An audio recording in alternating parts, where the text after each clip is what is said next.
increase their effort. As the cities increase their efforts, we have to increase ours. As we saw with off-highway vehicle ordinances, when the cities increased theirs, when Riverside County increased their enforcement, we had to increase ours, or it was going to come to us. So that's where it's just another consideration where, as the area gets more urbanized, you know, whether that comes in 2.5 acre lots or not, we are going to have growth, and that's going to bring more urbanization over time. So we just have to be proactive, and that's what I'm committed to do. So, so with that, I do want to. I have a lot of information that I brought with me about roads, and one of the things I wanted to talk about. You know, we have the fee plans. We have Oak Hills A and B, which are basically the mitigation fees that we charge to developers when they build. Also, for single-family homes, there's a fee. We recently, with the passage of Measure I, with the renewal of Measure I, that's a half-cent sales tax that we all pay here in the county. With that, there was a provision in that, and I was actually one of the authors of that provision, where we require mitigation. About 40% of all future roads for regional road improvements, that is major arterial roads, interchanges in our area. About 40% of that cost in the future from February for the next 33 years is going to be paid by new development and fees. That was a provision that we put in the Measure I, and the voters adopted it with 80% of the vote. So it's great. We have a stable source of funds for the next 30 years, starting in 2010, with about $9 billion for the county, of which about a fourth of that will be for the high desert. And then we have development mitigation, which will pay for a significant portion, about 40% of that. And that's gonna bring a lot. But we also found that the way that was zoned was that fee is charged in spheres of influence of the cities, and that is to allow coordination with the cities so that you know, we're on the same page as far as our planning and as far as you know, our future growth. So we have that, but we also found that there's areas that aren't in the city unincorporated areas. There's a lot of spot building going on, but no fees being collected. And if they're outside of Oak Hills area, fee plan area, or the Thielen fee plan area, there's a lot of areas that are outside of those areas where we weren't collecting anything. So we have an impact going in, we have residents coming in, we have traffic on dirt roads, and we weren't collecting anything. So in fact, that is still the case in some areas. And so by next fall, we're going to actually update that program. That's our local transportation facilities plans. We'll be updating that. We'll be collecting significantly more. And part of the reason for that is because the cost of construction has gone up, cost of materials has gone up, and we just really never adequately mitigated for a lot of the growth.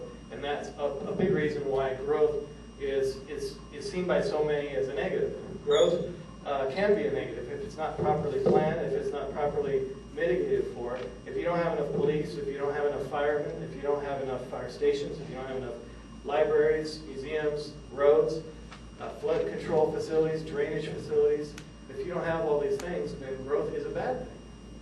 And I would agree with that. So, you know, that's why I'm going to be vigilant. I'm going to always be vigilant to ensure that we mitigate, that we offset the negative impacts of growth, so that it's positive. You know, I see people as a positive, but I also see the Victor Valley only has half the jobs that it needs. When you look at our population, we have 2 homes for every family that needs a job. So, I'm sorry, we have 1 job. We have 1 job for every 2 jobs that we need. And so that's something that I'm working very hard on with the Southern California Logistics Airport Authority, Victor Valley Economic Development Authority. We're working to encourage the job growth. And so I've actually contributed $500,000 towards a program with Victor Valley College where we're going to be starting next fall training aviation technicians, basically power plant and propulsion and airframe mechanics at Southern California Logistics Airport. And that will train between 150 and 300 mechanics per year. There's already over 300 students have signed up for next fall. A lot of them are coming out of the military, some out of high school, and so we're focusing on those areas. And really, one of the benefits of that is we have technically minded, mechanically minded students that are coming out of high school. You know, they're good with their hands. They want to learn how to be an avionics technician or an aviation technician, but the jobs aren't here; they're somewhere else.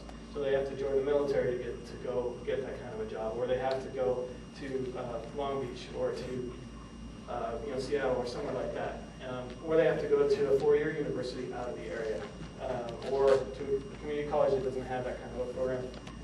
We put this money into the program to get it started basically 6 months to a year early, because we felt there was no time to waste, and we needed to purchase equipment, we need to retrofit the classrooms and get this program ready to go. And my hope is that it will allow more of our young people to stay near home, and people who grew up here to get a job here that pays well. These jobs start around $52,000 a year, and that's not bad. It's a 2-year program, and it's tough, but we have a lot of talent here. We have a lot of available labor, but the job market, the 13 aviation-related companies at SCLA were telling us we don't have enough people with this kind of training. So we're responding to that and doing what the county does best. You know, the cities are good at bringing in the businesses. The county is good at the job training and the marketing the region as a whole. And so we've branded the area. The county is Opportunity California, and we've used the Speedway and other national media venues to get that message out. The majority of that growth, the vast majority of that growth, is going to come to the cities, and that's where it should go. The unincorporated area has its share, but when people talk about the growth in the valley, and I used to hear a lot of people that gripe about Bill Postman saying he was too pro-growth, and really in reality, the amount of growth that he had control over compared to the cities, minuscule amount. Now I know that it's still important to the people who live here, and I'm going to be sensitive to that.